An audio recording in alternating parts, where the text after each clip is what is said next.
Welcome to everyone for being here. I'm Katherine Reynolds-Lewis. I'm the founder of the Institute for Independent Journalists, whose mission is the emotional and financial sustainability of freelancers of color. We are just starting our second year of operations and are thrilled to have such a good turnout for this event. Our suggested donation for each webinar is $10 to the IIJ Foundation, which provides this programming as a service to the community. Every webinar costs us about $2,000 to produce, so we are very grateful for donations at any level. Truly, each dollar matters. And to learn more about the IIJ and our upcoming freelance conference, which is on an early bird rate right now, visit the IIJ.com or check the chat for the links that our amazing volunteer team is going to put in there. So without further ado, I'm thrilled to introduce Meena Thiruvengadam, our moderator and a member of the IIJ team. Meena is an editorial Swiss Army knife embracing media entrepreneurship. She's a freelance writer covering travel for publications including Travel and Leisure, Condé Nast Traveler, and Lonely Planet, and an audience development consultant, mostly working with publishers. So we're thrilled to have Meena to moderate and lead us through this discussion. Take it away, Meena. All right. Hi, everyone. Thanks so much for joining us. We have got an excellent panel here today, so I will jump right in and begin introducing our speakers. We'll start with Starlight Williams. She is an editor for National Geographic who focuses her work on ecotourism, accessible adventures, cultural tourism, wellness travel, and paranormal tourism. When not on the hunt for engaging pitches, you can find her on her yoga mat or working on her strength training or eating her way across fantastic places. Tacey Rychter is a staff editor in the New York Times travel desk, where she edits the weekly 36 Hours column, which I personally am a huge fan of, and other features. She also has an audience role on the team, where she manages social media promotion, newsletters, and stuff like that. She also writes quite a bit, so you should be familiar with her byline. She contributes travel guides and reports on topics like flight attendant burnout. And if y'all thought journalist burnout was real, flight attendant burnout is next level. Before joining the travel desk in 2019, she worked with the Times Australian Bureau in Sydney, where she worked on building local audiences and reporting news and features. Before that, she was the Melbourne editor for an Australian food and culture magazine called Broadsheet. Next, we've got Katherine LaGrave, a deputy editor at Afar. She focuses on features and essays. Her work has been recognized in the Best American Food Writing and Best American Science and Nature Writing competitions. The Society of American Travel Writers named her the 2021 Travel Journalist of the Year, which is a huge honor coming from that organization. So congrats again on that. She's also a graduate of Northwestern's Medill School of Journalism and an adjunct professor at Fordham University. Next, we'll move to Amanda Finnegan, who you'll know from, by the way, the Washington Post travel destination for news, tips, and city guides. Prior to that, Amanda was a homepage editor at the Post and an editor on the politics and local desk. She splits her time between Chicago, where I'm based, and DC. So welcome to each of our panelists. Thanks for taking the time to join us today and for being willing to share your insights with us and let us into your thinking. So with that, I will get straight into things. Can you all tell us what types of stories that you're looking for from independent journalists and about the sections that you lead? And we can, we'll go ahead and start with you, Starlight. All right. So type of stories. I feel like this is like a cliche answer, but of course we're looking for untold stories, right? Things that are off to be in draft, things that inspire. And I think my favorite stories are the ones where it's a well-known destination. Everyone knows how iconic it is, but you take us at a different angle that people do not expect. So, or you take us to places that I would never personally go to, but then you inspire me to go. So anybody who's worked with me knows I'm obsessed with the Midwest. I have not been to the Midwest. It's not going to happen anytime soon. But if you convince me in a pitch that I should go there, that there's some incredible stories happening there, you have done your job. For things that we cover, we look at travel through the lens of National Geographic. So it's everything through science, history and culture, innovation, wellness, animals, things that inspire you to see the world in a more explorative way rather than a consumer way, though we do have our service-friendly pieces as well. but just things that have a nice voice that make you want to go somewhere is really what we're looking for. All right. Tacey, what about you? Hi, thanks for having me. So yeah, I work for the New York Times travel section. I mostly look after the 36 hours column. So that is, I guess, compared to like the features that Starlight's talking about, it's kind of like a more predictable format. So these are kind of these weekly destination guides to different cities, and usually they are cities that are quite popular, people tend to go to a lot or have some name recognition, although sometimes we'll feature maybe smaller cities that people don't know too well. But again, you know, like Starlight said, I'm looking for something that, yeah, compels me in the pitch. You know, why should people care about this place? Why would they, you know, why should they go now in 2023 or soon to be 2024? So those are kind of the main things that I'm looking for with the column. All right. Amanda, what about at the Washington Post? Hi, everyone. I always say that our readers are actually more interested in the journey than the destination. So we are really interested in pitches that help readers get to a place because they just cover a broader stroke of our audience. So we're interested in things on air travel, road trips, train travel. But also when we're thinking about destinations, we're looking for writers who either live in those places or are very, very familiar, you know, have spent every summer vacation there, or just have a really unique connection to the place. And when we're focusing on destinations, we're thinking about places that a lot of people are going to, but we can tell an interesting or unique or unknown angle, which I think a lot of us editors on this panel are looking for. But things that really resonate with our readers are on the journey.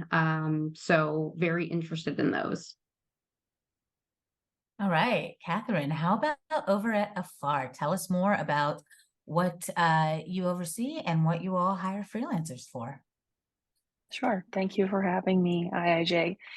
So I oversee features and essays. That's for both our print magazine and online. So we publish 4 issues a year. We have 2 written through features and issue. Those are about 2,500 words. We also have middle of book essay section called Connect, and that's really what it sounds like, right? Connecting through a place, through different experiences. Those are 1,600 words.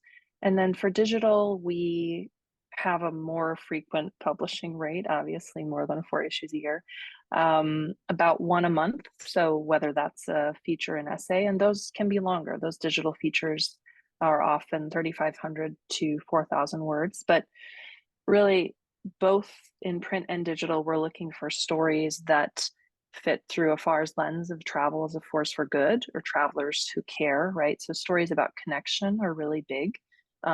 It's not just enough to say, I want to write a story about, I saw someone, okay, someone's tuning in from Malaysia. It's not just enough to say, I have a story about Malaysia, right? Sort of what are you trying to say about it, and what's your connection to the place, and what's your experience? We always ask for a bit of the writer in every story because, you know, you're more invested then as a reader. So we want to see places brought to life, not only through the characters that you bring out in your story, but also through the experiences that you have as a traveler. So those are the sections I oversee. We take freelance pitches for travel inspiration is a big section for us, and travel intel. So how do we travel smarter, better as a traveler? And then travel inspiration is kind of just what it sounds like. And features and essays is, you know, it crosses all of those buckets, right? Because it's not necessarily a topic, it's more of a form and format. So we can talk about that a little later, but that's what I oversee. All right, freelancers, as you can see from our panel here, pretty much whatever kind of story you're looking to tell from whatever kind of destination, we've got a lot of editors out there with broad interest for those types of things. So I'm going to jump into another question that I'm sure that you all get quite a bit and that we all ask quite a bit. what's the easiest way to break into one of your publications if we might be new around your inboxes? So for this one, let's start with you, Katherine. I see that smile on your face and I know you have thoughts. I do have thoughts. Yes. I mean, I want to see the easiest section to break into often is not features and essays. It's something shorter like travel inspiration. That's not to say you can't start with a feature and essay, but I would want to see an example of work that you've done that's comparable in terms of length and scope, right? And if you don't have that, I always like to say to freelancers, think of it kind of like a stepping stone, like look at a journalism piece that you love. Maybe it is a long read and kind of work back from that in terms of length or topic. But yeah, for me, I would say for Afar, the biggest or the easiest place to start is for travel inspiration. Mm-hmm. All right, Starlight, I picked up on your smile too. I know you have thoughts behind those cat eye glasses. Share them with us. That's a trick question. No, because the thing is, I want to say the same, similar to Katherine. It's just like you pitch what you have, right? So like there's something we want to see representation of your clips, proving that you can tell the story that you want to tell. So if you are pitching this really incredible idea, but you have no stories with quotes in it, you have no examples where you've interviewed people, how are you showing yourself that you can work on the story that you want to tell for us? So I guess it's kind of those annoying things where we tell about like interns, like you need experience to get experience. And for us, the easiest way to break in is just honestly stuff like this. I'm really big on, I work with anybody, like if you email me, I'll try to respond, but meeting people, networking, showing up your faces at various conferences, making me learn your name in some shape or form, is the easiest way to break into this, at least our team, because we were like, oh yeah, I remember I talked to this person at this conference. They said something about a pitch. Then they actually send me the pitch. I'm like, oh, I remember you, and blah, blah, blah, blah. It makes everyone's life a little bit easier that way. All right. Tacey, New York Times is a dream publication for a lot of people. How does one break in? And where might be a good place to start? Yeah, I mean, I don't know about like the easiest way to break in. I think, the reality of editors, unfortunately, is like, I described it to someone the other day. It's like an inbox is kind of like quicksand. So I think a couple of things, you want to make it just as easy as possible for the editor. And, a lot of things that the other guys here have already said is, I think main things in especially like a first email is just be brief, be direct, be clear, introduce yourself, summarize like what you do, what you specialize in, where you've been published before, and make sure to link to like a couple of relevant samples. I think that another thing to think about is starting a new freelance relationship. It's kind of about building trust. Like if I don't know you, then I don't yet have that trust with you yet. So I think you want to be able to reassure the editor as much as you can that you're capable of doing what you're pitching. So I think you reassure that trust with, like I said, the published samples, but also being really specific in your pitch. Not just saying like, oh, I want to do a story, this big ambitious story. Let me go do it. But like giving a couple of specific examples of like how you plan to go about it. So I expect to, talk to this and this person, so you're kind of saving me from doing the work, or you're assuring me that you know what you're doing and it's in capable hands. I think those things go a long way to helping. All right, Amanda, if the dream and the goal is the Washington Post, where might someone want to start? So I think one of the first things to remember that editors' inboxes are also full of PR pitches, and PR people are like trying to pitch their stories or their pitches like it's a story. So sometimes you get tricked and you open this email and you think it's this freelance pitch and you're like, oh, damn, it's a PR pitch. So I think thinking about your subject line, how to break through in an inbox, like think about it like a headline, like what's going to catch me. And then, like the other editors have said, be really clear about how you're going to execute this story. What sources are you going to talk to? Like if you have names already of people that you're going to talk to, that's great. I really just want to be able to see, okay, you have this idea now, how are you going to execute it? Because that's one of the first things that I'm going to ask is, who do you plan on talking to? I think a lot of writers in their pitches focus on the writer, not the reader. So I really want people to think about, like, how is this going to help a reader? One of the easiest places I think to break in to with us is our series called The Upgrade, which are they're meant to be like short, hot travel takes and hacks. Meena wrote one for us. I'll send it in the chat. They're just short and they are personal, but they also just show me, like, can you write clean? Can you write on deadline? And then once we build some trust there, then I can be more comfortable in taking on some bigger assignments. All right. So a few themes that have come up, I think, as you've all been talking, is building trust and building relationships. I've lived in New York as a single woman, and when new freelancers come to me, they ask me about, what should they really prepare themselves for? And a lot of it, I tell them, is similar to being single. There's a lot of ghosting. There's a lot of, a lot of stuff in your inbox. There's just a lot going on and a lot of rejection. And sometimes I know that, I hear people on dating apps are like, I feel like I'm swiping into a black hole, which is similar to what my freelancer friends tell me about feeling like they're pitching into a black hole. So what should we be doing to get your attention? What makes those good subject lines? And what should we not do? I'll start with you, Starlight, because I see it. It's on your tongue. Okay, I'm going to start with the not do and then work my way back, okay? Do it. So I think I speak for myself. Maybe you all feel similar as well, but I have the attention span of a dying squirrel. So I have a tweet that's very specific of how I like pitches. It's, I want the headline, I need the deck, I need the nut graph. It's specifically the why do I care? Why does the reader care? Why does someone from Indiana care about India? India care about Indiana? And then you can tell me about your life story, about why you're a great person and all these different things. If I have to slog through all of that, I promise you I will not get to your pitch.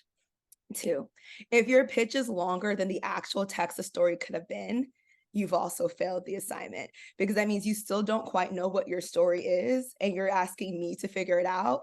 And look, I have so many other things to do besides figure out what your story should be and how you should tell your own story. So I really love it when it's concise and you're confident in the knowledge of, like, this is what my story is, this is why it matters, this is why you should care. Awesome sauce. That automatically means I'm going to reply in some shape or form. It might be a no, it might be a maybe, it might be whatever, but at least I'm opening email there. For the headline of the pitch, or the subject line of the pitch rather. So I get a lot of pitches that just say pitch. Cool. That's it. That's it. There's nothing else. I don't know what I'm supposed to do with that. It doesn't really inspire me to open that email, because I'm like, cool, I wish I could have skimmed what the story was about as I'm going through, so I could have mentally organized, like, oh, I know I needed this category to be filled in a slot somewhere. Also, my biggest pet peeve is someone puts urgent in their headline and the story is not urgent. There's nothing timely about it. They only put urgent, so I opened it, and now I'm angry and feel like I should never open the email again. So I feel like those are a little bit of the don'ts of, like, get to the point, show up, good, we're done. All right. For the things that are, like, really awesome and that I definitely want to see more of, is that I need stories that you've already gone to the place. You know what the story is. So it's really a big pet peeve when someone's like, all right, I'm going on this trip in 3 weeks and here's where I'm going. Do you want a story? I'm like, no. Because 1, I haven't been there. I have no idea what the story is. I need you to go there and figure it out. Who are your sources? Who are you going to talk to? Like, what is already the framework of that story? The same thing with, that kind of goes with press trips as well. I don't particularly care if you go on a press trip. Yes, you have to disclose that. But I know a lot of PR people are like, oh, I need you to have that official letter saying that the story's commissioned. And I am so sorry. I have been yelling at PR people as well, but that is never going to happen for me. I will never pre-assign the story before you go, at least on my end. maybe in a different world, in a different space, but for my digital outlook, I need to know what that story is then and there. I need to know what my budget is so I can create that for you, and all these different things. So I think, very long story short, have your shit together and know exactly what you need in a pretty beautiful box. And that way we can all work together very quickly and get the job done. All right, Tacey, I see those thoughts swirling in your head. Let us know, what are the do's and don'ts when pitching you? Starlight, yeah, that was great. Yeah, look, I guess to expand on some of the things you were talking about, I think it's good to think about the difference between a topic and a story. And I think you guys know what I'm talking about.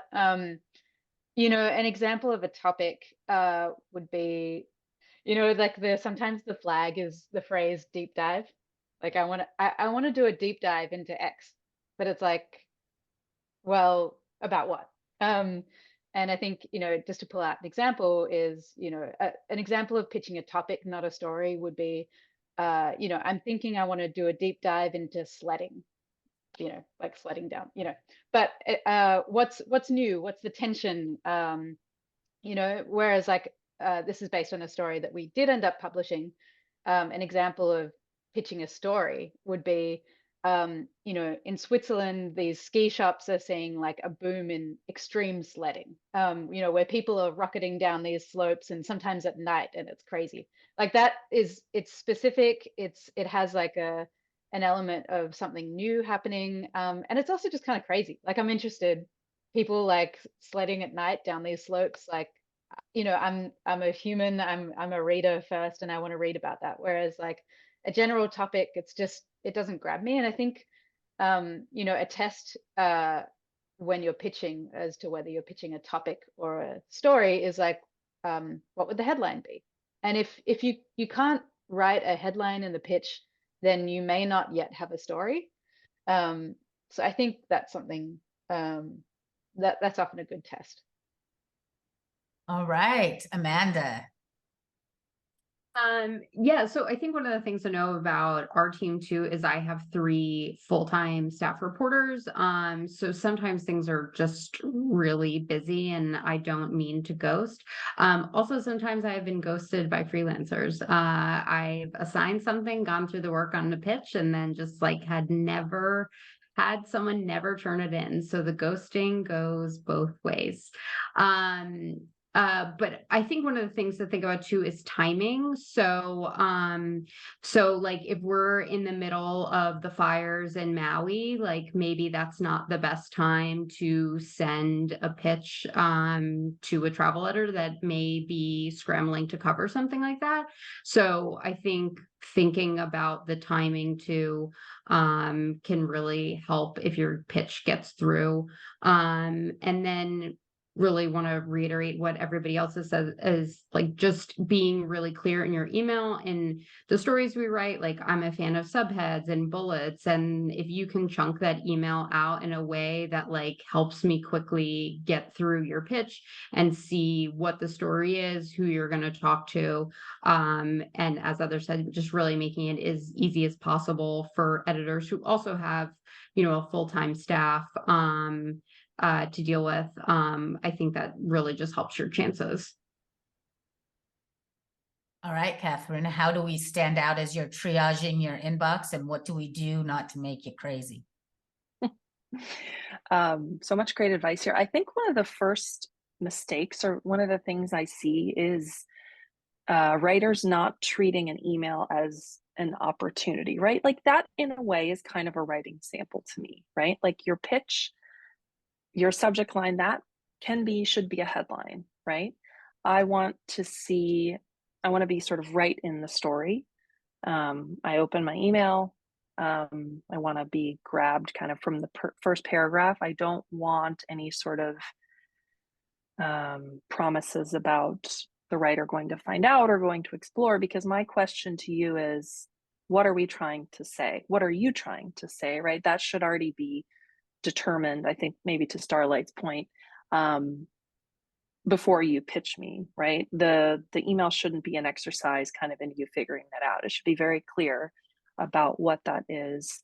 And the reason I say pitch emails as an opportunity is because a lot of times, like, I might not assign you a story based on your pitch for whatever reason. We could have something similar in-house that might not align with our editorial calendar, but I will notice if you do the small things correctly, right? Like it is hard to tailor a pitch to a specific or a publication at a specific time. Like that takes more work. I know, I've been a freelancer, but I promise you that if you do those small things well, like editors do notice. And if I don't use you maybe now, I'll remember, oh, this person is based in Davenport, Iowa, and I was impressed by their email, right? Like people, editors, at least I do, I make notes of those things. So as far as successes, doing the small things well, spelling things correctly, like being clear about this is a pitch just for me. It feels of the moment, it feels timely, you know what you're saying. And it's written in a voice that you would use for your story, right? Because that, again, it's a writing sample. All right, we've got some great advice here on what to do and what not to do. Now we're going to jump into a real money question, especially for most of us freelancers, and we can go through this fairly quickly with each of you. What are your pay rates? Let's start with you, Tacey. How do you guys approach pay at the Times for freelancers? Yeah. So for the travel section, it's usually $1 a word. Go ahead. Yeah. So that's a set rate. It's not really negotiable except for maybe some rare circumstances. 36 hours as a like regular feature, it has its own flat fee. So that's 1,800 for those. Pay upon submission, acceptance, or publication? Upon publication. And are there any kill fees? Kill fee is 50% usually. Right. And then expenses can be paid before publication. Okay. And you said expenses can be paid before publication. And I know that you all don't take press trips. Can you talk a little bit more about your policy on that and how that, works into what you decide to commission? Yeah. So basically the Times has a pretty strict ethics policy that if you're writing for the travel section, you can't have accepted any free or discounted trips or basically freebies from the travel industry within the last 3 years. So that doesn't just mean like, I've taken something free from this hotel before, so I know I can't cover that hotel. It's rather, it's a blanket rule. And so the way that we navigate that is when I'm talking with a new freelancer, I'll ask early on, have you taken any free things from the travel industry, like did free or discounted trips, hotel stays, things like that. And that's, so that's a policy, and that's, it's a long-standing policy to protect integrity, but also, protect against the appearance of bias as well. All right. Amanda, what about at the Washington Post? What are your pay rates? Do you pay upon submission, acceptance, or publication? And do you have a kill fee? Sure. So we start around 50 cents a word, but we really take into consideration how much reporting a story needs, if there's on the ground reporting. So we take all that into consideration. We don't like pay by word. We come up with a rate, say like, oh, we'd like this to be 1,000 to 1,200 words, and then we'll develop a rate from there. But we really take all those things into consideration when we're coming up with rates. We pay upon publication, but if edits are done, I know it's going to publish.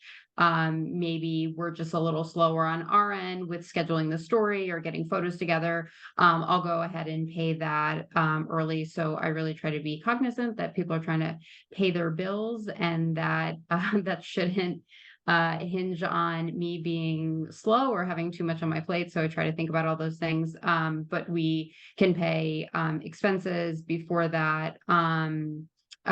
We do.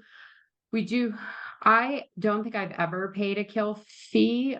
We do have them, and we come up with that based on how much reporting's already been done. But I really can't think of a time that I've paid one. Sometimes a freelancer has backed out and said, like, I just don't think I have the reporting to get this done. and then we part ways or try to think of a way to make that work in the future. But I really try my best to get a story to work, and can't remember paying a kill fee, though we do have them.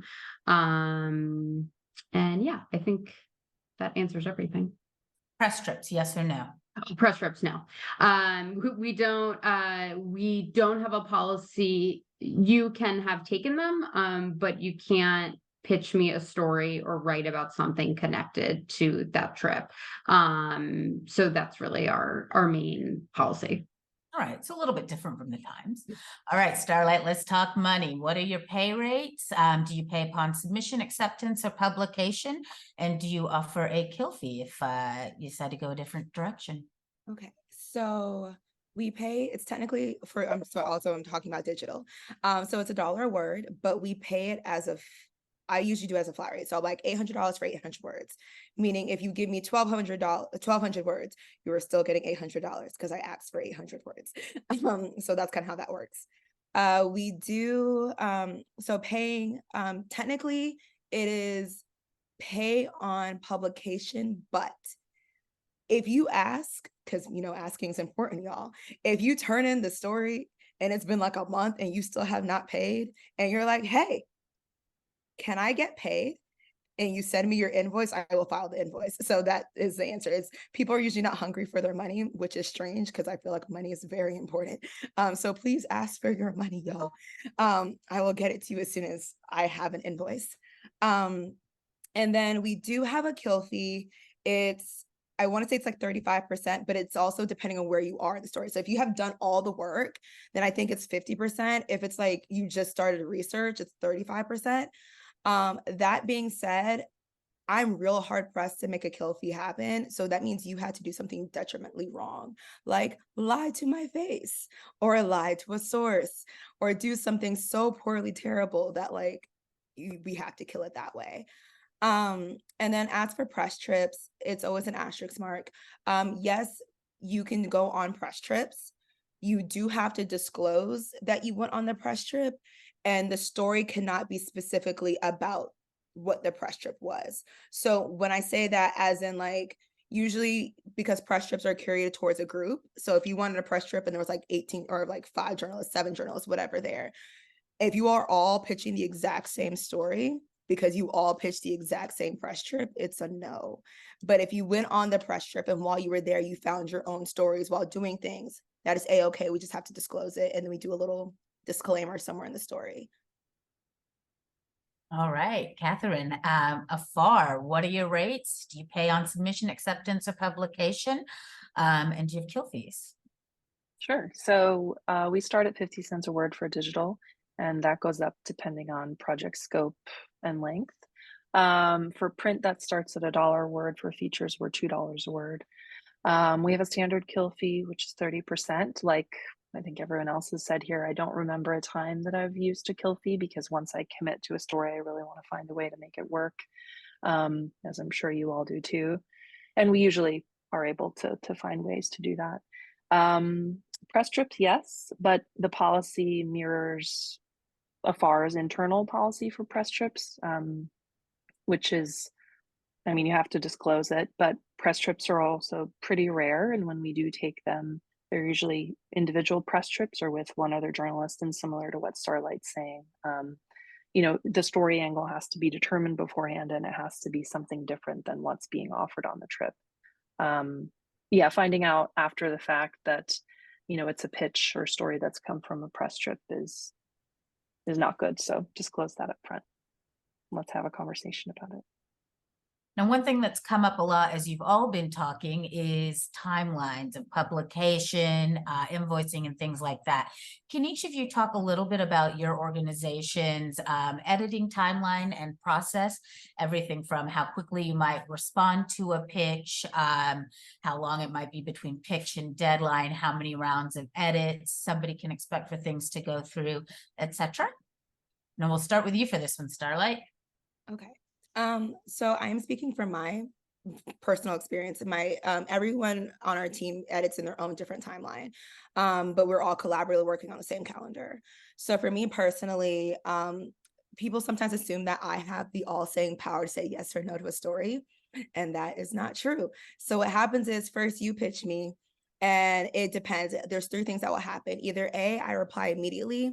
B, I pin the story and I want to see how actually invested you are in the story. So I'll see if you do a follow-up email, or C, it's like, it's just, there's something wrong with it. We're not going to go, I don't have the time to respond. If I do respond, I usually respond of, hey, the team's interested, I'll get back to you. With that, I have to go to my personal team meeting. We have to discuss the story. My team has to like the story. After my team likes the story, we then go to the managing of digital desks, and they have to approve the story. In that approvement, the photo team also has to approve the story, and like the budget has to be approved in that story. After all that is approved, I have to go back, and then now I have to get your contract approved. So I have to go ask someone else to be like, all right, I'm setting this fee and this price. Can we approve that? And then get your contract made. After all that is done, yes, go forth, write the story. From there, it's a weird timeline. So it depends on the timeliness of the story. If your story is super timely, I'm going to try to get that as quickly as possible within the window of that story frame. If it's long-term, it could be months, which is why I say ask for your money. That being said, so once the story goes, it'll go through about 1 to 3 rounds of editing. So I'll take a round, give it back to you for revise, we get it back, I'll do another round, and then a senior editor will also review it as well. It will go back, and then from there, we make sure the photos are in, everything's approved, graphics are in, and then the story is published. So on a good day, that could take as much as a week and a half. On a bad day, it can take 6 months. So really, it depends on the timeline of the story, what that timeliness is, and like how fast we can get everything done. All right, Katherine, at Afar, how do you all handle things? Especially since you've got both print and digital and working on multiple schedules. Well, we have our print. The good news about print is we have to have those themes set a year beforehand. I mean, kind of the year beforehand, just for sales purposes. So we already know our themes. And basically for 2024, we're almost all full assigned out for print and or for features and essays, right? So that gives you an idea of how far in advance we're working. We're, already pretty much finishing stories that will come out in 7 months. But front of book and middle of book, there's still some wiggle room there. But a good sense of timeline is 6 to 7 months in advance of when you would anticipate the story running for print. For digital, that's about 3 months. Right now I'm working on stories. I'm basically assigned out through March of next year. And that's really because for features and essays, those take a lot longer. As Starlight said, I'm talking about what I work on mostly, right? Those take a lot longer for us to produce. Those are longer stories. They take a lot longer for you to write and report. So working backwards kind of from a 4-month timeline is pretty good. For print, we have, multiple rounds of editing. I will just say, at least 6 editors are reading the story at different points in time. That's partly why our rate for print is slightly higher. For digital, we have at least 3 reads on a digital feature. You'll usually go back and forth with me 2 times at least, but more likely it's closer to 4. Was there another question I didn't answer? I don't think so. Let me know if I got everything. Okay. You're good. All right. Tacey, how's your timeline at the Times? It depends. When it comes to answering pitches, I wish I got back to everybody in a timely manner. Sometimes it can just take a long time for me to respond, if at all. I really try. But there's just a lot, and you can end up kind of spending like half your day answering emails, not getting anything done. So sometimes if it's a really great pitch and it speaks to me, I'll get back quickly. Sometimes it takes a long time. And then when it comes to actually having commissioned the story, it depends. With 36 hours in particular, I usually like to have them in hand, like the first draft filed about a month ahead of publication. The reason for that is the edits are pretty rigorous. There's like a lot of it's quite dense with fact. So there's a lot of like going back and forth, making sure that everything's in there, making sure we got the facts straight, things like that. And then leaving enough time for photography as well. And then with other features, it can depend. Sometimes, it can take months. Usually, yeah, similar to these other editors, it'll go through at least two, what we call first edit. So where you're working with me, sometimes more, and then it will be read by a second editor, which is like kind of the copy edit. So yeah, it can vary for a shorter kind of, maybe service oriented story or a more newsy story, you can turn it around in a day. With some longer features, it could be a few months. Right. Amanda, what about at the Post? So I think I'll probably go back and forth, 2 to 3 times. I think it really depends on how clean your copy is. How much did you understand the assignment? Have you done your fact checking? Or can I tell if your interviews have been done on the phone or email? We want them done on the phone. So I think it really depends on how much you've set yourself up for success sometimes. I really try not to go more than a month in going back and forth. I am the first editor on stories, or my deputy, Gabe Hyatt. And then we have a digital copy editor and a print copy editor. So before it goes into print, it probably goes through about 3 or 4 edits. The other thing is, like, I know that we can all have some main character syndrome, and like they're not getting back to me because they don't like my pitch, but there are so many other things going on. We deal with so much news.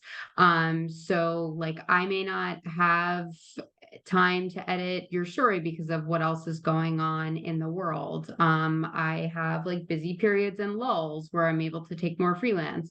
But really, like I've said before, timing is everything. So like maybe don't follow up with me on that picture story in the middle of a Southwest meltdown or fires in Hawaii or like raging heat in Europe. So I think really thinking about what might be going on with that editor is helpful. And like sometimes it's not you, it's me. And I have 3 full-time staffers, more than that, but 3 full-time reporters whose editing will always come first. All right. So it sounds like maybe we get out of our heads a little bit and realize it might be the world and not us, and just take a couple more days to get that response back in an inbox. All right. So we've talked a bit about calendars and timelines, and I know that some of you are working pretty far in advance. Let's talk a little bit more about, if we've got a story pegged to a calendar date or time of year, how much lead time would you have? For example, should I be pitching you my Christmas content now, or are you already on to spring break and thinking about summer? Start with you, Starlight. You want my Christmas stories? It's December 8th. You trying to pitch me Christmas on December 8th? I mean, it's still Christmas is not over. We have moved but- on. So I should be on the retail timeline and be pitching you back before Halloween, it sounds like. Yes. Usually most of our Christmas holiday content has already been printed aside when Christmas started. When the decorations came out, we already had those stories aside. Now, on an off chance where you're like something super exceptional that we for some reason have photos for, awesome sauce, then maybe we can squeeze that in.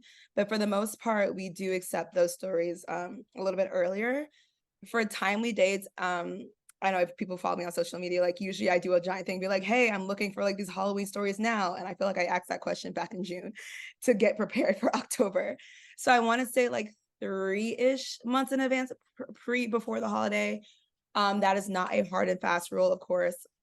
Earlier is ideally better, especially if it's something that's tricky with photography. But like at least the bare minimum, I need like maybe a month and a half in advance, because people have already been pitching and therefore we've already filled that roster. So it could be 2 parts. Either A, we'll save that story for next year if it's still relevant in the next year, or B, it's like hashtag sorry you missed it. Yeah. All right. Katherine, what about you? I know that you were already booked well into 2024. When might I want to pitch you for something that's pegged to a specific calendar date? Yeah, I mean, the earlier the better, right? The only thing is, don't pitch me necessarily for the following year because I don't have my budget yet. But I have my editorial calendar, and it's a fair question for freelancers too. If you build a relationship with an editor, to say, what are you looking for in these next TK months? So then you can better pitch that far ahead. I'm happy to, share those if you ask, because I think it leads to better pitches for me and from you. But yeah, the earlier the better, because that makes my life easier. All right, Tacey, how far ahead are you all working at the New York Times, especially for 36 hours? Yeah, 36 hours, like I said, I want to have it at least filed. Yeah, I want it filed at least, a month ahead from publishing. So I'm usually I usually have at least 2 months of 36 hours assigned. But yeah, so I would say think at least a month and a half ahead of where we are now. Although if you can turn around a piece, quicker, I always like to have things in hand, because travel guides are also connected to the real world, and sometimes stuff happens. Sometimes there's a fire, an earthquake, or a political situation or something that means that I can't run that story I was hoping to on that date, and I hope I have a backup, and you might provide that backup. So yeah, I would say generally think, about a month in advance, a month and a half. Yeah. All right, Amanda. So we don't really have an editorial calendar like some of the magazines have. So a lot of what I'm taking is maybe because what's happening in the world or in news, but given how much time we need to edit something, shoot photos, I probably want that pitch. Probably want that story a month in advance. So like in September, I'm thinking about Halloween. In November, I'm thinking about Christmas. I'm probably thinking about spring break come January. So we're not working super far ahead, and we're not looking at a calendar. But like Tacey said, if you have an idea and you think that you could turn it quickly, throw it out there, and we'll see if we can work on it together and get it done quickly. All right, freelancer friends, don't wait until the last minute unless the last minute is 3 months ahead of time. That sounds pretty consistent with folks. And if you are going to wait, you better have something real good, because you don't want Starlight giving you that look. All right, now let's move into something a little dreamier, a little happier. What is the ideal pitch for each of you? What's on the wish list? What's the thing I'm going to send you that you are going to commission in like 5 minutes flat? And I will start with you, Amanda, because I see you thinking, Starlight.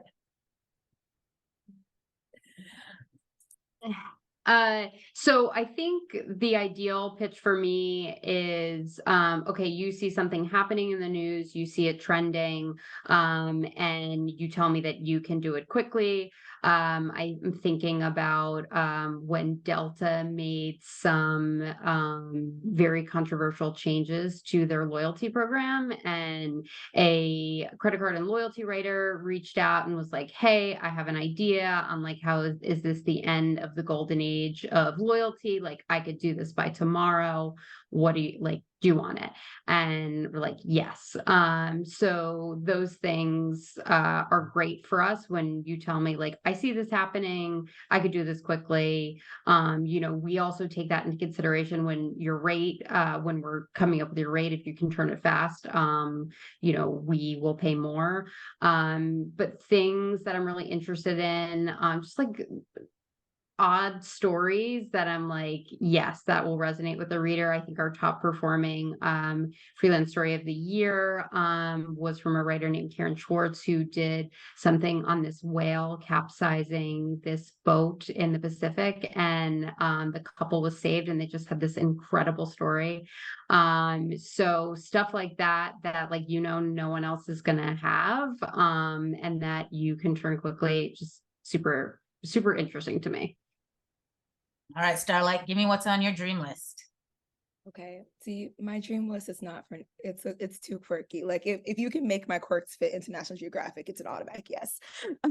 So I stand by, like I said, like paranormal tourism is my thing. And so like my favorite stories have been about Bigfoot helping with conservation and like the rise of pagan travel. And that's like my jam. Or things where like one of the best stories I worked on was the fact that you can see the Northern Lights in the Great Lakes, which usually when I think of Northern Lights, I think of Sweden and like Finland. So things where it's a little bit of a shock factor for me, where it's something that it's a phenomenal experience. You have outstanding sources or something that like people can't really have access to, like that's your niche, like your subject. And something you have access to that most people don't is usually I'm like, oh, I need to know more. Let's have a conversation. Let's talk about this story and what guidelines we can make happen. All right. So for Amanda, we want to follow the news. For Starlight, we want to surprise, delight, and bring her all our quirkiest stuff. What about you, Katherine? What's your ideal pitch? What are you looking for? What's on your wish list? Ooh, I like to, as I said, send me a pitch that I see you're writing in the voice that you would write the story in. I like pitches where, you say this hasn't been covered or it has been covered and this is what I can add to the conversation that would be different than is found elsewhere. I also am really interested in travel stories that upend the idea of what a traditional travel story is, right? I like the analogy of sort of travel being the front door, bringing someone in and then showing them out a side door that they never thought existed. So maybe I would say, oh, that's actually like science. Is that a science story? No, it's actually a travel story. It's a food story. So we've had a lot of we had a story about like this new marine park in Costa Rica, or like saving these pink apples in Italy and the people that are conserving it. And so I think things that maybe on their face don't look like traditional travel stories, but are connected to travel in a bigger way, and the writer does the work to show me that. Like, I think that's exciting. Those are the stories that you talk about around a dinner table, right? That you're like, did you know this weird, cool thing? So that's what I'm looking for. All right, Tacey, what about you? I guess just about general features. I like a couple of things that came up already. Like, I think what Starlight was talking about is like subverting like people's expectations or existing like assumptions about a particular place, being surprised. Like, I never knew that Paris was like, whatever. I had this like weird scene or something, is important. And then to echo what Katherine was saying is I think it's good to remember that like travel stories, like they don't exist in a vacuum, like they exist in the real world. And that often the most interesting like travel features, I think, they're always at the intersection of something else, like business or culture or history or science or like, so it's kind of good to keep that in mind as well. But maybe just a few kind of like key things about pitching for 36 hours that might also apply to like other kinds of travel guides. I'm looking for like why this city, like don't assume I'm already interested, like convince me why why readers would want to go to this city. Why now? Like what's new about it? What's fresh? What would make a guide, if we publish a guide now, what would make it different to a guide about the city 5 years ago? I'm looking for like, going back to specifics, I'm looking for like a couple of examples of like some of the places you would probably include and like use that to kind of show me that you have good taste, and that, you're choosing interesting places, but also places that like reveal something about this place. Like your choices should kind of tell a bit of the story of whatever city you're talking about, whether it's its history or culture or how it's changing in some way. And then why, I think this applies to like lots of pitches as well, is like, why are you the person to write it? Why should I assign you to go write about Vienna or, wherever? Like what expertise do you have? What experience do you have in that city? So I think if you can kind of cover all those things, I would be pretty happy. All right. And I also know that Amanda is all about the intersection of pop culture and travel as well. So for all of you who are into set jetting and all of that, that's another thing for you to keep in mind. Now we're going to ask the money question right here. Let's do this in a way that saves all of our inboxes and all of our egos a little bit. How do you all want to be contacted and pitched? Do you have a pitch email? Is it your email? What do we need to know? We can do this a little bit speed round style. So we'll start with you, Tacey. How do we get in touch? Email me, like primarily for 36 hours. I assign like some features, but not a lot. So you can pitch me features. I may not have capacity to assign. I might forward them on to someone else if they're really good, but you can just email me directly. All right, Amanda. Also email. We have a network at the Post called the Talent Network where people can submit pitches, but I am not in there as often as I'm looking at my email. So emailing me or my deputy, Gabe Hyatt, is the best way to get to us. All right, Starlight. You can email me. Actually, no, email me. But for travel stories only, for all my freelancers who love to be like, well, this is actually for this other desk. Yo, no, just travel stories only, please. All right, what about you, Katherine? Yep, email me for features and essays. For anything else, you know, we have a pitch guidelines on our site, and it's pretty clear about which editors to contact for that. So, and I'll also share those emails with you as well, Meena, so you can pass them on. And that's actually something really helpful that I don't think we've talked about, is many of these sites have their pitch guidelines and they tell you exactly what they want. And it is amazing how fruitful reading and following the directions can be there, basic, but I am proof that it works. And yes, we will be sharing all of these emails in the chat and then also in the follow-up. One other quick question for all of you, and this is something that I feel like comes up quite a bit. Should I pitch if I don't live in a destination? How do you view a writer being local versus a visitor? And I know, you know, having lived in New York, so many people, it's like, we want people who live there. And my friends in New York were the absolute last people I would ask about anything I wanted to visit because they hadn't been anywhere. So what's your approach to all of this? And we'll start with you, Tacey. Sure. Different answers for different kinds of stories. With 36 hours, I really try to assign them to people who live in those places or have lived there or like go there a lot, like know the places really well, because you can always tell like when someone is parachuting in, and I really try to avoid it. And I just think you get a lot more like interesting nuance and context when someone like has that insider knowledge, and it often comes through. And then with like more general features, I don't think you have to live in these places. I think it depends what the story is and like what value you're bringing in the storytelling. What are your sources? What reporting are you doing? Like that might be more the value than your local knowledge. So yeah, that would be fine. So don't necessarily have to live there, just have to know it well. What about you over at Afar, Katherine? Yeah, similar to Tacey, you know, it depends on the story. But I would say don't take yourself out of the game just because you don't live somewhere. But what I would ask you is, how are you getting local expertise? Who are some local voices that you're turning to? And how are you showcasing those, right? That's always a question that I'll have. So it's helpful to get in front of that and show me that you're thinking about that. All right, Amanda and Starlight. We do really prefer that you live in the city, or like I said, that you have a very strong local connection to it, that you know, spent every summer going there as a child.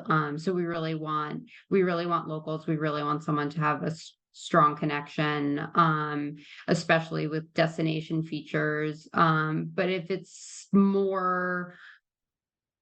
not a guide or directly on that place, like still pitch us, and we'll see if we can make it work. But I think something to highlight in your pitch is how you're connected to a place. So it's not just like, oh, I just went on vacation there and I feel like writing on it. So. Right, Starlight. Similar to what everyone was saying, I think it's like two parts, depends on the story. Because I kind of agree with you, Meena. Sometimes asking locals who are a little bit too local, they're like, well, I don't do anything that's the tourist stuff. And I'm like, I want to be a tourist. Tell me what to do. So out here. I think depending on the situation, it depends on the writer. I think for me, more importantly, is that we do a lot of culture travel stories. So what I don't want to see is that you went to a trip for 2 weeks, came back, and now I'm an expert on the local culture. And I talked to this one random person who made this really cool experience, and now I'm an expert. If I hear 2 weeks and expert in the same sentence, it's an automatic no. But if you do have the sources, you have the connections, you really made that cultural connection with whatever community, whatever travel destination you're with, then it's okay if you're not necessarily from there all the way together. It's just own what you know and don't try to claim something that you don't. Oh, that is like the quote. I would like to get that on a bumper sticker or laptop sticker, please. All right. We are about to move into the audience questions, but before that, we are going to do a quick lightning round. So for each of our panelists, please respond with a thumbs up or a thumbs down. You can just, use your actual thumbs, use your emoji, whatever works for you. I'm not going to police that. So we're going to start with simultaneous submissions. Are you going to be mad if I pitch you the same story, Starlight, that I am pitching Amanda over at the Washington Post? I will not be mad, sorry. But please, okay, neither of you will be mad. So so simultaneous submissions okay with the two of you. What about you, Tacey and Katherine? I think it's okay. As long as like I don't go through the work of like reading it and being like, yeah, I'm excited about it. And then you're like, sorry, Amanda's got it now. Okay, so something you might want to approach with a little bit of caution, friends. Maybe give Tacey an hour to respond before you pitch it out to someone else. I don't even need that. Just disclose that you're doing it is perfect. Just be like, hey, I'm about to pitch to 50 other people. I'm like, bet. That puts me on a deadline. All right, love it. So do you hear that, everybody? We got to give them deadlines too. Key move here. Is it okay to follow up on a pitch in a few days, in a week? How many, what point should we give up? So let's start with, can we follow up with a pitch in a few days? Or are we going to be annoying you? No. Okay, so sounds like you all have some pretty packed inboxes. Maybe, what about a week? Okay. All right, 2 weeks.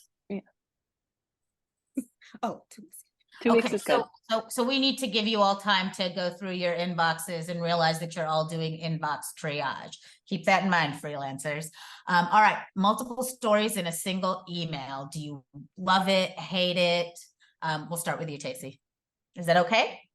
It is okay. The biggest problem I have is sometimes just losing threads. Like someone will pitch me and then a few months later be like, and what about that Peru story? And I'm like, what Peru story? Don't make me dig back through. So keep everything in one place if you can. All right. So what about the rest of you? Can we pitch you multiple ideas in a single email? If it's an idea, no. If you're pitching actual pitches, sure, it's fine. Aha! I love the editing, the speaking, Starlight. That's awesome. All right. What about you, Amanda? Say yes, but I'm probably only going to take one because I don't want to overwhelm myself too. So you could pitch multiple things. I'm probably only going to take one of them at a time. Same for you? Same for me, although I tend to prefer just one, just given the scope of features and essays. Yeah. All right. Okay. And do you accept multimedia or audio pitches? Thumbs up or thumbs down? I forward it to the right person. And we love you for that, Starlight. Wording can be great. All right, so you all have some great answers to work with now. Let's jump into the audience questions. I know we've just got a few minutes left, so we will start to get through these as quickly as we can. We'll start with this one, and this is one that I have and a lot of people have. How soon will you cover a destination again that's been covered previously? How long do we need to wait before pitching a place that you might have already dug into? And this is a question that comes up a bit for you, Tacey. It depends. I mean, obviously, we're covering the States all the time, but a country like I don't know, if we've just done, we've just covered Austria, I probably don't want to do like,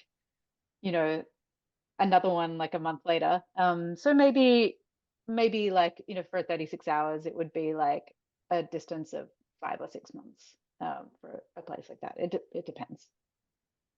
Right. What about over at Afar?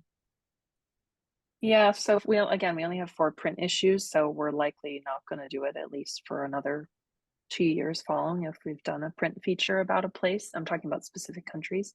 For digital, 6 months. Depends again on, if you can show me that this is a much different story about Sicily than the one that you ran 6 months ago. Starlight?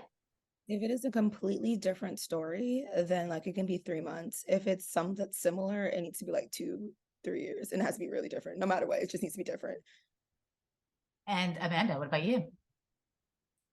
I think it depends for me, like how much something is hot right now or how much something is in the news. So kind of case by case. All right. And now I know we've had photos come up a few times in this conversation. Do you want us to address visuals and photography in our pitches? Do you ask freelancers to provide photos, and do you pay extra if you do? And with that, I'll start with you, Amanda. We try to assign a photographer as much as possible. We also try to use local photographers.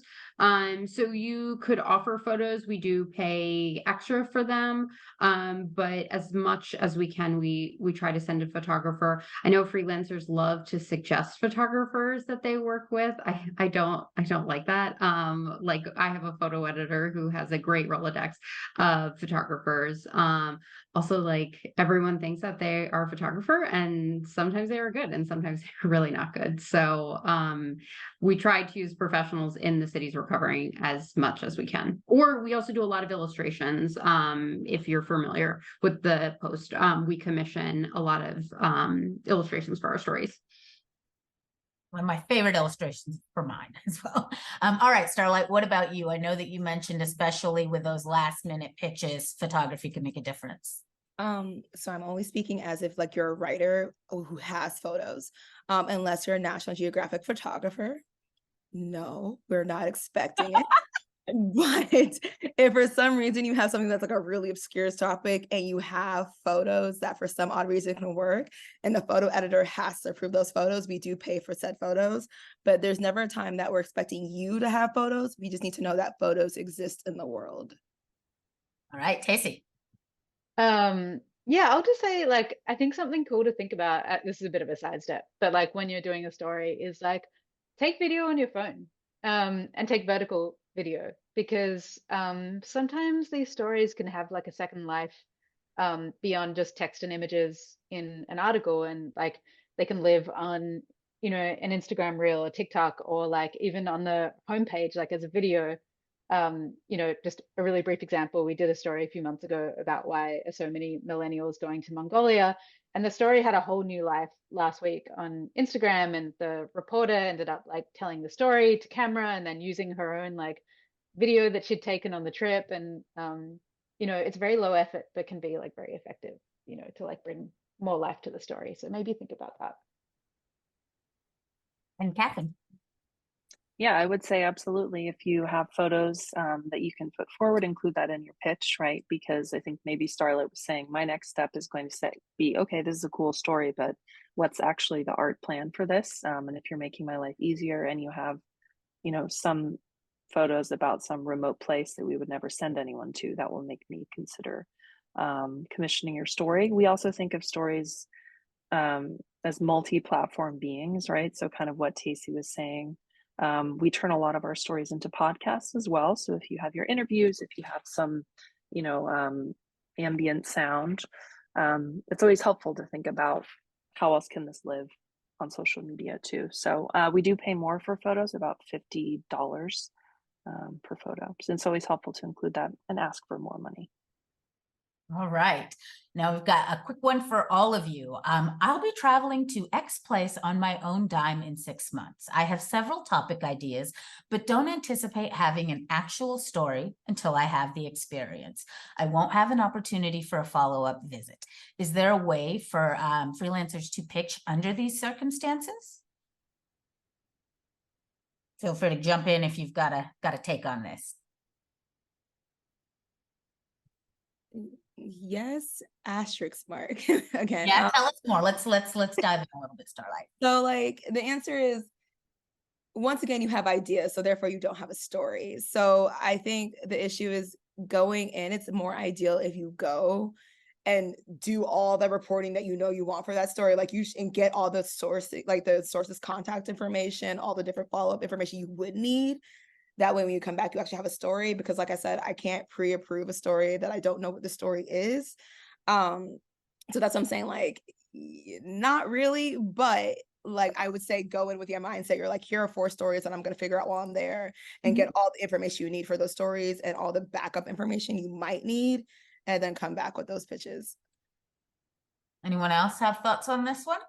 I've got another scenario if you don't, so. mean, I think you can do it, but it's kind of like writing a story before you've done the reporting. Like your reporting should drive the story, not what you think you're gonna find out. So like you can, first of all, I'm probably not gonna take it because if you're going for the first time and you don't have a strong connection to the place, or maybe you do, but it doesn't sound like something I would take. But I would like check in several times during your trip and say like, okay, the pitch that we agreed on, it's not quite what I thought, but here's what I'm seeing. Like, what do you think about this? So I think like you could do it, but just keep in touch with your editor if it's not working out. Tacey, Katherine, would you like to chime in or give the next scenario a shot? All right, we'll start with you two for this one. I'm going someplace next month. Everything is already booked and planned, and I have an angle. Should I pitch you now or should I wait till I actually go on the trip? I'm trying to figure out how much should I be working on the trip or waiting till I return. Tacey. Very similar. I mean, I think it also depends on like whether we already have an established relationship or not. Like if I know you and I trust you and I know you write great stories, I might be intrigued. And I'm like, yes, tell me like this is the great gem of an idea, like go report it out and see what you come back with. But if I don't know you and you're just telling me about a trip you have coming up, it's the same situation as what Starlight and Amanda said. Yeah, it's hard to approve when you don't know what it is yet. What about you, Katherine? Yeah, pretty much the exact same answer. But I will say I do essays, and that's a little different. For those, I really like you to have, no matter the writer, to have had the experience beforehand. So for a feature, maybe if we have an established relationship, I would be more comfortable with you going out and saying, this is what I hope to find. Okay, fine, go do it. But for an essay, I want you to know fully what you're going to write about and say and what the takeaway is. All right, freelancers, this is really a lot more fodder to fight against the confirmed assignments because none of these folks want, I'm going to here and I'm going to find something for you. So maybe wait till after you come back and fight against some of those PR insisting for those press trips. I've got one more question here for you, quite a timely one, and then we will be out of time. Calls for pitches, is X, Twitter, whatever we want to call it, still the place to be? Are you putting your calls for pitches out on threads? Are you sending out pigeons? Where do we find you all and keep up with what you're looking for in the moment? Start with you, Starlight, because I know you get your info out there. I don't know how to use threads, where threads is or are. So it's still the Twitter X for me. It's like the actually only thing that I use professionally. If you follow me on Instagram, there's no work happening. They're friends. So Twitter is usually where I send out that information. All right. What about you, Amanda? Yes, I'm still using X.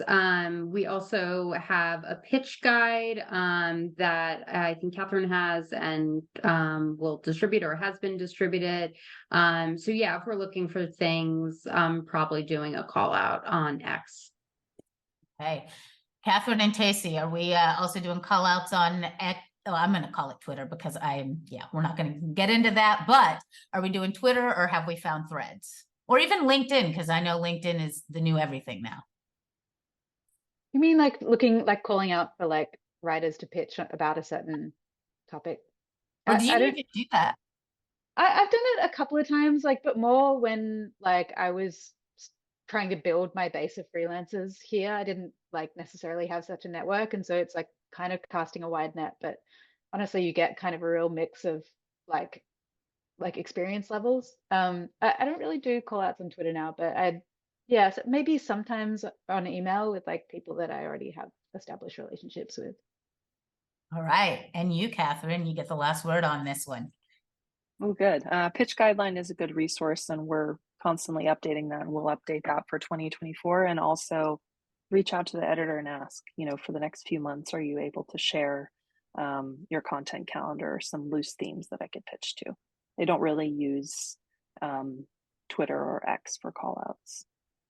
All right. Well, thank you all for joining. Special thanks to our panelists. Thanks for giving us a chance to get into your head and to get an idea of what you want as we're planning ahead for 2024. For all of our participants and panelists, please remember to sign up for the Institute for Independent Journalists newsletter to receive a recording of this session and all of the great resources that we've promised you in follow-up. And we hope to see you at the IIJ annual conference in February and online and respectfully in each other's inboxes. Until then. Thanks again, and a happy end of the year and TGIF, everyone. Thanks so much. Thank you so much, everyone. I'm going to take the moderator's prerogative and let the editors go, but ask Meena, would you be willing to answer a question that came up a number of times as the freelancer's perspective? Because people are asking, how do you finance your career if you can't take paid trips? And I know that you're so savvy about that. Would you be up for staying on for another couple minutes? I got a couple minutes. Yeah. Okay, great. I have to how long, but I got a few minutes. So yeah. Thank you all again to the editors for being here. Feel free to log off if you need to go. Thank you. Thanks, y'all.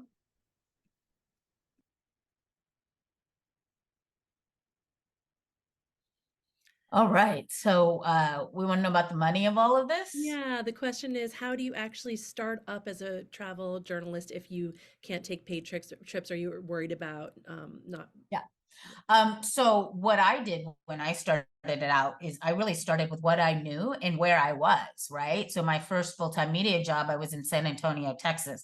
Guess what? It has been like, I went on spring break trips as a kid when I was there. So I knew other people were into it. So I was like, well, I live here, so I'll just do the things and start to write about them. And then any personal trip I went on, like I go to all the conferences. I think about 20 years ago, I decided as a young person at my first SPJ conference that this whole flying places was cool.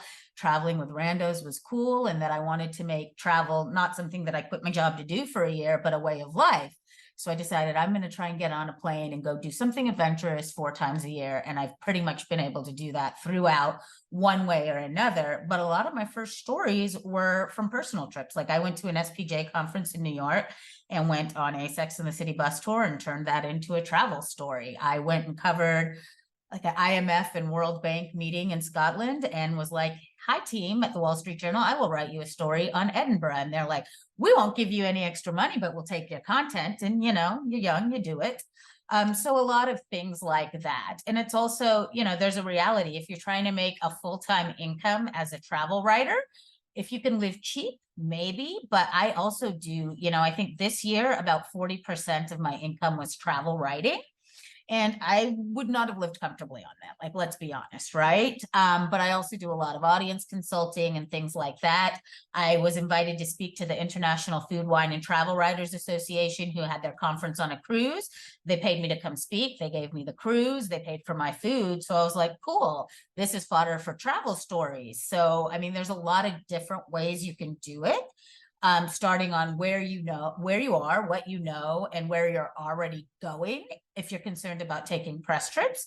And then another thing to keep in mind is a lot of places do accept press trips because they know the economics doesn't work out, right? Like some of these stories about the fanciest and most highest end trips you can take do not pay enough to take the trip itself. It's like, I don't know anybody who's ever gotten a fee that is enough to pay for any kind of private jet. Like if that person exists, please find me their editor and please commission me if that is you, because I'll take that money. But you know, the economics of this industry are definitely a little bit strange. So you got to think about like, how do I want to do this? And when it comes to taking a press trip, right? Like, yes, there are places that don't want you to take press trips, but then on the flip side, are you going to help me have a sustainable lifestyle doing this without that? That might be out. So you might want to think about, do I want to do this? Do I think of myself as partnering with a tourism organization? Maybe you'll only take press trips from, you know, like businesses that you already know and love and want to work with and would speak about organically anyway. Maybe there's certain tourism boards that you're comfortable working with or not. So I think there's a lot of questions you can ask yourself. But in terms of money, it's definitely, you have to be incredibly creative to make the numbers work. Like I do a lot of public speaking, I do travel writing, and I love travel writing, but I like to live and pay my bills, and health insurance is expensive. So I will do spreadsheets and presentations. My God, can I PowerPoint like something fierce? And I will spend a lot of time training publishers, working with them on social strategy. I will write some boring stuff. I know monetary policy disproportionately well, and it pays a lot better than travel. A lot less interesting. I mean, I'm a nerd, so whatever, but sometimes I will write those stories and know that I might make more from that, which allows me to do this story, which is a little bit more of a dream story. And then it's also, you know, monetizing things. If I go to a place, I want to do like 10 stories out of it. And it's almost like a how much money can I make out of this? And go from there. And also, like, I live in Chicago, so it's like, how can I monetize my life? You guys know how much more I'm writing about Chicago food and restaurants and all of those things. So all of that kind of helps as well. But there's not really a good formula or way to do this. And there is a lot of dysfunction that we're working around. So I think, you know, like, we got to collaborate and demand more. I will remove myself from the soapbox now. Thank you so much, Meena. I don't know if you could follow the chat, not just now, but like earlier. Yeah, y'all were sweet. Thank you. Yes, everyone loves you for good reason. And I would just add, yes, when I was reporting my book and I did not have a book contract, every like either work trip or family trip I went on, I did some reporting for that book. So you just need to be super resourceful. I have to say, anyone who got into journalism to make money was not reading the room. So we just have to be scrappy and hold on while folks like the IIJ try to change. There can be money in it, but you got to be organized. You got to be efficient. You got to be willing to hustle. And you got to know that, like, you know, I mean, some of the most, like, the travel stories of mine that you have read the most probably did not pay nearly as much as the white papers or guides that I hope you have also read. Thank you so much. Thank you all for staying with us, and we will see you again next time. Bye, y'all.